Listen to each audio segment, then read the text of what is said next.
स्वागत है आप सभी का हमारे इस चैनल पर।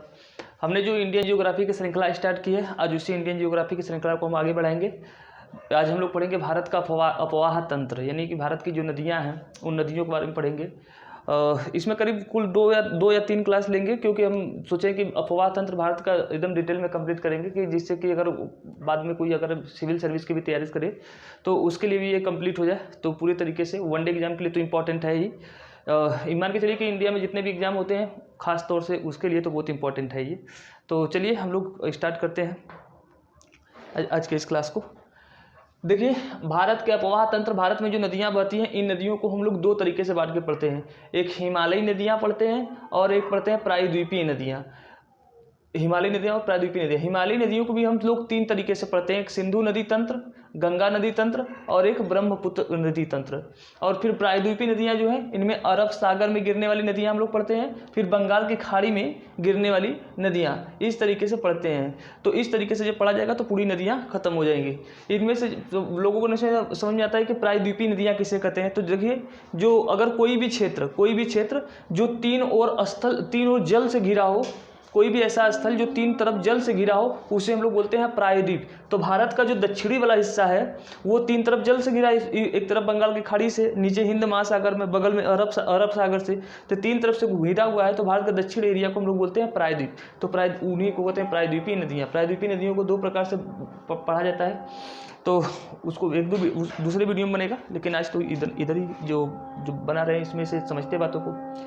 देखिए, इनमें से सबसे पहले एक शब्द आता है कि अपवाह तंत्र किसे कहते हैं। अपवाह तंत्र हम उसे कहते हैं जो मुख्य नदी होती है उनकी जो सहायक नदियाँ होती हैं और उनमें से जो निकलने वाली सरिताएँ होती हैं, जो छोटी छोटी नदियाँ होती है, उनसे जो मिल करके बनता है उसे हम लोग बोलते हैं अपवाह तंत्र। यानी कि मुख्य नदी, उसकी सहायक नदी और सरिताओं को मिलकर जो बनता है उसे बोलते हैं अपवाह।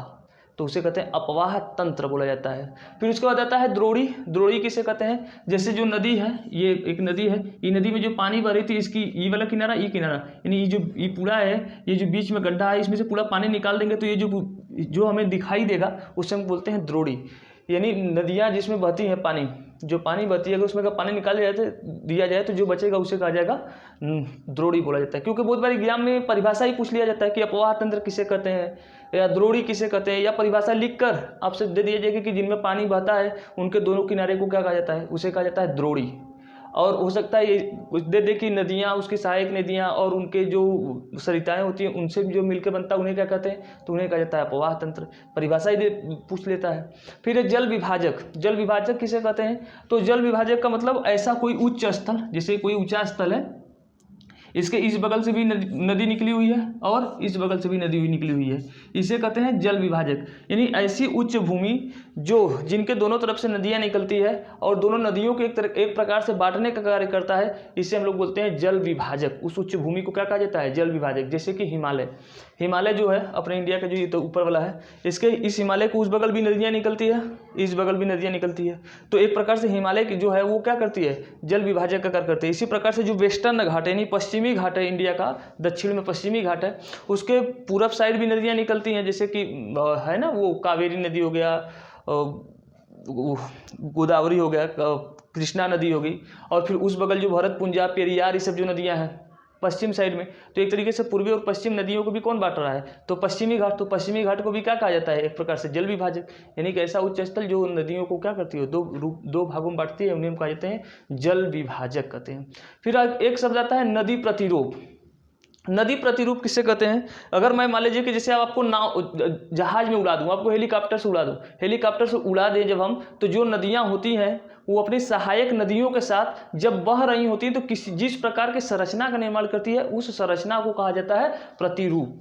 नहीं समझ में रहा है तो जैसे देखिए भाई, मान लीजिए कि ये नदी एक बह रही है, एक नदी ये बह रही है और इसमें कुल कई सहायक नदियाँ आके मिल रही हैं। तो अब मैं आपको हेलीकॉप्टर से उड़ा दिया और आपने ऊपर गए तो देखे कि ये मुख्य नदी ऐसी भरी है और यहाँ से नदियाँ इधर से आके मिल रही हैं।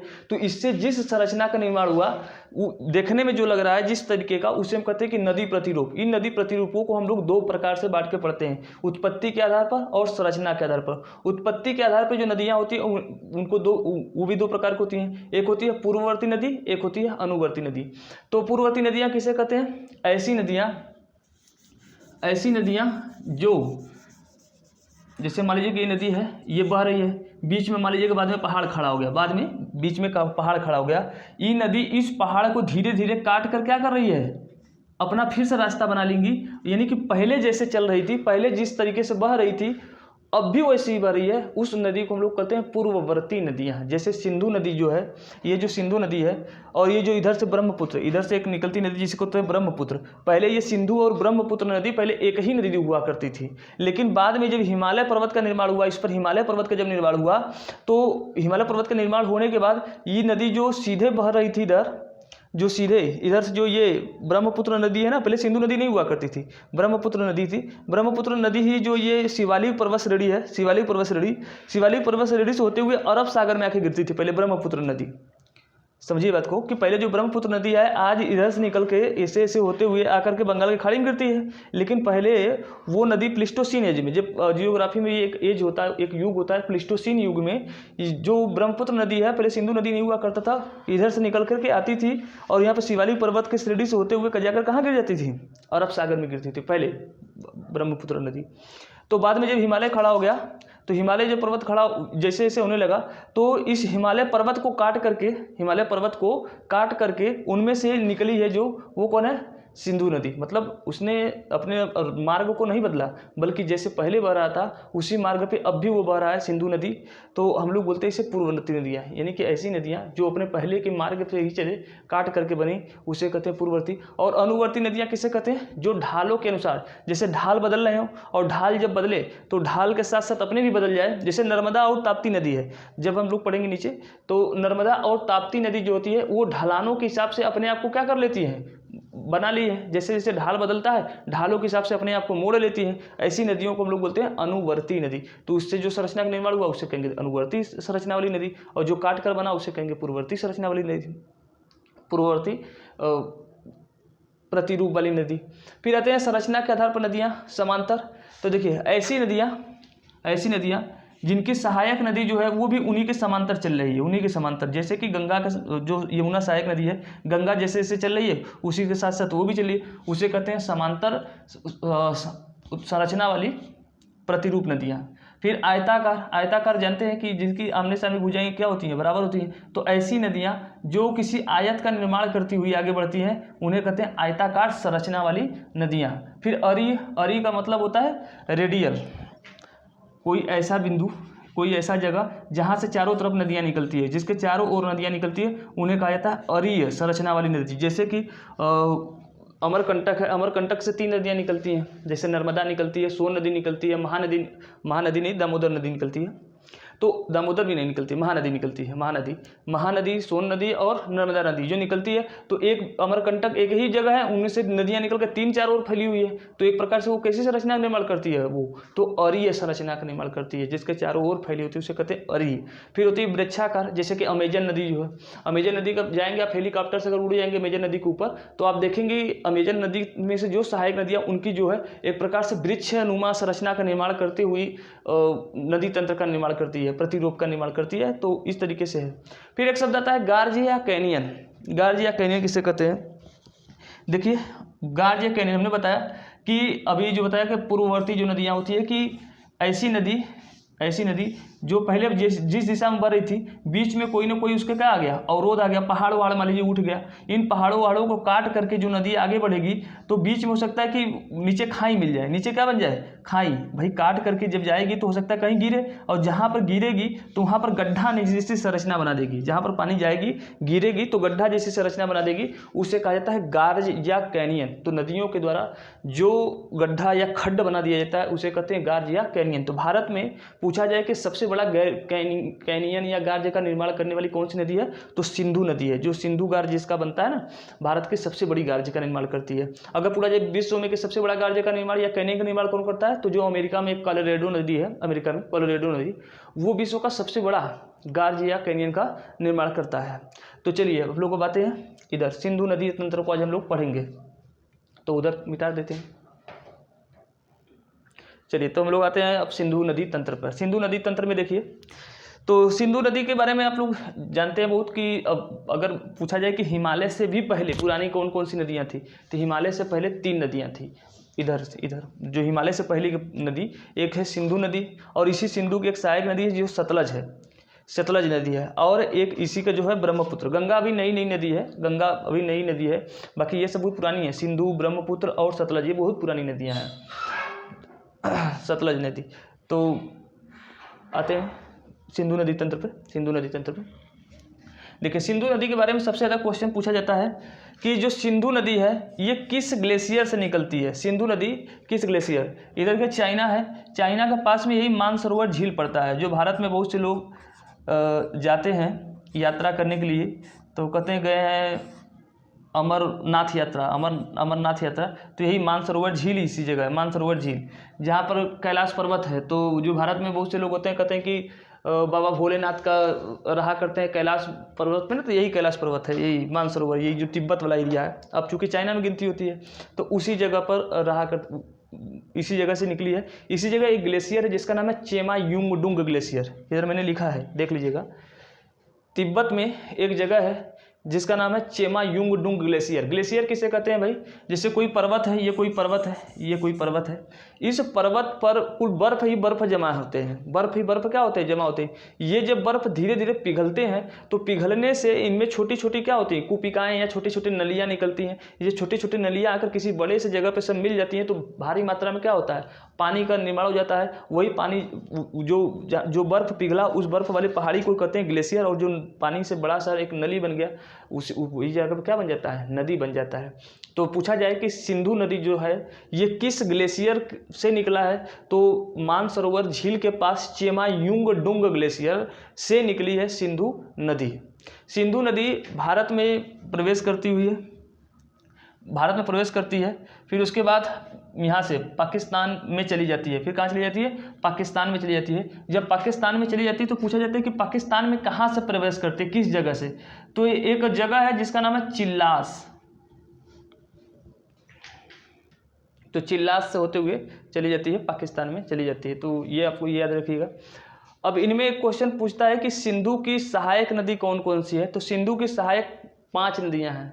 एक है सिंधु के बाद झेलम है, ये झेलम है, फिर चिनाब है, रावी है, ब्यास है, सतलज, ये 5 इसकी क्या है, सहायक नदियां हैं, बाईं ओर से मिलने वाली। क्योंकि एग्जाम में पूछा था, इस बार आईएएस के भी एग्जाम में पूछा था, तो झेलम नदी पे पूछा था।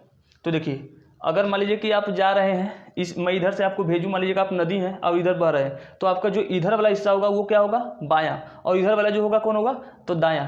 तो बाएं तरफ से जो नदी मिलने वाली है सिंधु में, कौन है, सिंधु के बाद झेलम, चिनाब, रावी, ब्यास, सतलज, ये 5 नदियां हैं। और दाएं तरफ से जो मिलने वाली है उनमें से कौन कौन आता है, तो उनमें से एक आता है, जैसे नाम सुना होगा गोमल, बस याद रख लिएगा। अगर दाएं साइड से पूछे तो गोमल है, फिर उसी में एक श्योक है, श्योक, दाबुक श्योक बोलते हैं, फिर एक कुर्रम आता है, कुर्रम आता है।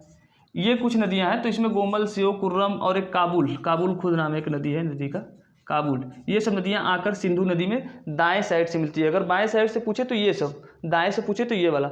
और ये जो 5 सहायक नदियां हैं, इनमें से जो सबसे बड़ी कौन है, सतलज है। और पाकिस्तान में कहाँ जाकर मिलती है, मिठानकोट में। कहाँ मिलती है, मिठानकोट में। पाकिस्तान से जो समझौता हुआ था, पाकिस्तान और भारत में विवाद था कि पाकिस्तान कहना था कि भारत इन नदियों पे अपना बांध बनाएगा, फिर उसके बाद पानी छोड़ेगा तो हमारे यहाँ तबाही मच जाएगी। तो आपस में विवाद हो गया था भारत और पाकिस्तान में इस नदी जल को लेकर के। तो 1960 में, ये क्वेश्चन पूछा हुआ है कई बार, तो याद रखिएगा, 1960 में भारत और पाकिस्तान के बीच में विश्व बैंक आकर समझौता किया था नदियों के बंटवारे को लेकर कि नदी का जल कौन कितना उपयोग करेगा। तो ऊपर की जो 3 नदियां हैं, सिंधु, झेलम, चिनाब, ऊपर की जो ये 3 नदियां हैं, इसका 80% पानी यूज करेगा पाकिस्तान और 20% पानी कौन यूज करेगा, भारत। किसकी अध्यक्षता में ये समझौता हुआ, तो विश्व बैंक की अध्यक्षता में। सिंधु, झेलम, चिनाब 80% पाकिस्तान यूज करेगा, 20% भारत। जबकि जो नीचे की है रावी, ब्यास, सतलज, इसका 80% पानी भारत यूज करेगा और 20% पाकिस्तान यूज करेगा। तो ये याद रखिएगा। लेकिन इसमें से जो रावी नदी है, ये पूर्ण रूप से भारत में बहने वाली है। रावी नहीं, व्यास है, व्यास नदी जो है ये पूर्ण रूप से भारत में बहने वाली नदी है। तो इतनी बातें आप लोग याद रखिएगा। अब थोड़ा से जो बातें और है वो समझ लेते हैं। सिंधु नदी कहाँ से उत्पन्न होती है, चेमायुंगडुंग ग्लेशियर से। फिर आता है झेलम, जो मैंने ये लिखा है झेलम। ये पूछा जाता है कि झेलम का प्राचीन नाम क्या था, तो झेलम का प्राचीन नाम था बीतस्ता। क्या नाम था? बीतस्ता। झेलम का प्राचीन नाम है बीतस्ता। अगर आप लोगों ने कभी सुना होगा कि जो राजा पोरस और सिकंदर की जो लड़ाई हुई थी किस नदी के तट पे हुई थी, तो इसी बीतस्ता नदी आता है। तो झेलम का ही प्राचीन नाम क्या था? बीतस्ता नदी, बीतस्ता नाम था, बीतस्ता नदी इसको कहा जाता है। तो बीतस्ता नदी के तट पर हुआ था राजा पोरस और सिकंदर की लड़ाई। फिर उसके बाद ये कहाँ से उत्पन्न होता है? झेलम नदी कहाँ से निकलती है, किस जगह से? तो शेषनाग झील। ये जम्मू कश्मीर में ही एक जगह है बेरीनाग, जम्मू कश्मीर में एक जगह है बेरीनाग। बेरीनाग झील के समीप एक शेषनाग झील है। शेषनाग झील से उत्पन्न होता है कौन? झेलम नदी, झेलम नदी। तो याद रखिएगा आप लोग झेलम नदी। फिर उसके बाद है चिनाब। उसके बाद कौन सी नदी आता है? तीसरा कौन है? चिनाब। ये चिनाब जो है ये हिमाचल प्रदेश से निकलती है। हिमाचल प्रदेश में कहाँ भी? बारालाचा दर्रे के पास। हिमाचल प्रदेश में अगर आपने पढ़ा होगा बारालाचा दर्रा, तो हिमाचल प्रदेश में बारालाचा दर्रे के पास से निकलती है कौन? चिनाब नदी निकलती है। तो चिनाब का प्राचीन नाम पूछता है कि चिनाब का प्राचीन नाम क्या था, तो चिनाब का प्राचीन नाम था अस्किनी। क्या नाम था? अस्किनी। तो कई बार एग्जाम में पूछा है कि पुराना प्राचीन नाम बताइए, तो अस्किनी नाम था किसका? झेलम का, चिनाब का। चिनाब का प्राचीन नाम था अस्किनी। फिर उसके बाद चौथी नदी जो आती है वो कौन है? रावी। चौथी नदी कौन है? रावी। रावी का पूछा जाता है कि पुराना नाम क्या था, तो रावी का पुराना नाम था परुशड़ी। रावी का पुराना नाम क्या था? परुशड़ी नाम था। और परुशड़ी नदी आपने कहाँ पढ़ा होगा, तो आपने अगर पढ़ा होगा 10 राज यज्ञ, 10 राग युद्ध पढ़ा होगा, कि जो विश्वामित्र महाभारत रामायण में जब पढ़ेंगे या वेदों में जिसके बारे में बताया गया है 10 राग यज्ञ के बारे में, कि 10 राजाओं का युद्ध हुआ था, किस नदी के तट पर हुआ था, तो यही रावी नदी का ही प्राचीन जो नाम था परुशड़ी। तो परुशड़ी नदी के तट पर हुआ था। ये कहाँ से निकलता है, तो हिमाचल प्रदेश के रोहतांग दर्रे के पास से निकलता है। हिमाचल प्रदेश में एक दर्रा है जिसका नाम है रोहतांग। रोहतांग दर्रे के पास से निकलता है कौन? रावी नदी। फिर उसके बाद आता है ब्यास। ब्यास का प्राचीन नाम पूछा जाए कौन है? ब्यास का प्राचीन नाम है बिपाशा नदी। ब्यास का पुराना नाम, प्राचीन नाम क्या है? बिपाशा नदी। इसका नाम विपाशा। ये कहाँ से निकलती है? ये भी निकलती है हिमाचल प्रदेश के रोहतांग दर्रे से निकलती है। जो ऊपर वाला जहाँ से रावी नदी निकलती है उसी के जस्ट थोड़ा सा बगल में से निकलती है कौन? ब्यास नदी, यानी हिमाचल के रोहतांग दर्रे के पास से निकलती है। ये सब बातें आपको याद रहना चाहिए। फिर उसके बाद आता है सतलज। तो सतलज नदी जो है ये कहाँ से निकलती है? तो सतलज नदी जो निकलती है यह भी कैलाश मानसरोवर के पास, कैलाश मानसरोवर जो मैंने बताया तिब्बत यानी अब चाइना में उसके पास जो है जिसका नाम है, ग्लेशियर का नाम है राक्षस ताल। राक्षस ताल या राकस ताल भी कहते हैं, राकस ताल भी कहते हैं या राक्षस ताल। उस राकस ताल से निकलता है ये। एक बार पूछा था पिछले 2020 के पीसीएस में एक क्वेश्चन पूछा था कि हिमालय पार नदियाँ कौन कौन सी है, तो हिमालय पार का मतलब हिमालय के उस पार, ये जो अपना हिमालय है इस हिमालय के उस पार कौन कौन नदी निकलती है, तो मैंने मुझे बताया भाई सिंधु हो गया, सतलज हो गया, ब्रह्मपुत्र। गंगा नहीं, गंगा इसी पार की है। तो इसी में सतलज जो था वो राकस ताल यानी कि हिमालय के उस पार निकलती है और पार करके ये पूर्ववर्ती नदियाँ हैं, मतलब काट करके आई है, तो बड़ी हिम्मत से आई है। तो इतनी नदियाँ आपको याद रखना है। इनमें से अभी कुछ बातें हैं, इनमें से देखिए एक पूछता है कि ये जो ब्यास नदी है, मैंने कहा ये पाकिस्तान नहीं आती है, पूर्ण रूप से भारत में ही बहती है। तो ये ब्यास नदी सतलज नदी से मिल जाती है पंजाब के किस जगह पर, तो पंजाब के जिस जगह मिलती है उसको कहते हैं हरिके, यानी हरिके नाम की जगह पर, हरिके नामक जगह। अगर आपने कपूरथला सुना होगा, कपूरथला जो पंजाब में पड़ता है, जहाँ पर कोच फैक्ट्री है, जहाँ पर ये इंजन वो ट्रेनों के जो बनते हैं, डिब्बे जो बनते हैं उसे कहते हैं कोच फैक्ट्री। तो वहाँ पर हरिके एक स्थान है, कपूरथला के पास में ही हरिके एक स्थान है, वहाँ पर सतलज नदी से मिल जाती है कौन? ब्यास नदी मिल जाती है। तो ये बातें आप याद रखें। फिर उसके बाद ये जो पाँचों नदियाँ हैं, ये पाँचों नदियाँ जो है ये कहाँ पर बहती हैं? पंजाब में ही बहती हैं। तो ये जो पाँचों नदियाँ हैं, देखिए अगर कोई भूमि है, अगर कोई मान लीजिए भूमि है, इसके दो तरफ से नदियां बह रही हैं, तो इस मैदान का निर्माण नदियों से हुआ होगा। इसे कहेंगे दो आब। इसे क्या कहेंगे? दो आब। आब का मतलब होता है भूमि। तो 2 नदियों से बनेगा तो उसे कहेंगे दोआब। ये 5 नदियों से पंजाब का निर्माण हुआ है, 5 नदियों से, तो यानी पंच मतलब 5, तो इसलिए इसका नाम क्या पड़ा है पंजाब का। 5 नदियों का आब होने के कारण इसका नाम पड़ा है पंजाब। और एक नदी बहती थी जिसका नाम सरस्वती नदी है, अब नहीं बहती, पहले इसको घग्गर नदी के नाम से जाना जाता था सरस्वती नदी को, तो वो अब समाप्त हो गई है। इधर ही बहा करती थी, नीचे ही बहा करती थी, सरस्वती नदी नीचे बहती थी। तो सिंधु नदी तंत्र में इतनी बातें आपको याद रखना था, इसी से सभी क्वेश्चन बनते हैं। अब हम लोग कल पढ़ेंगे गंगा नदी तंत्र, तो 2-3 वीडियो मैंने कहा खत्म हो जाएगा, तो 2-3 वीडियो में खत्म हो जाएगा, फिर पढ़ेंगे कल गंगा नदी तंत्र, फिर उसके बाद सभी नदियाँ खत्म हो जाएंगी। और ये नदियों पे जो बांध बने हुए हैं, कौन कौन सी नदी पे कौन कौन से बांध बने हैं, तो इस पर हम कल स्टैटिक जीके पे वीडियो बनाएंगे, तो बता देंगे कि भारत में कौन कौन सी नदी पे कौन कौन सा बांध बना है, तो कल वो भी कंप्लीट हो जाएगा स्टैटिक जीके में। तो बस करते हैं आज इतना ही, सभी को धन्यवाद और गुड नाइट, बाय।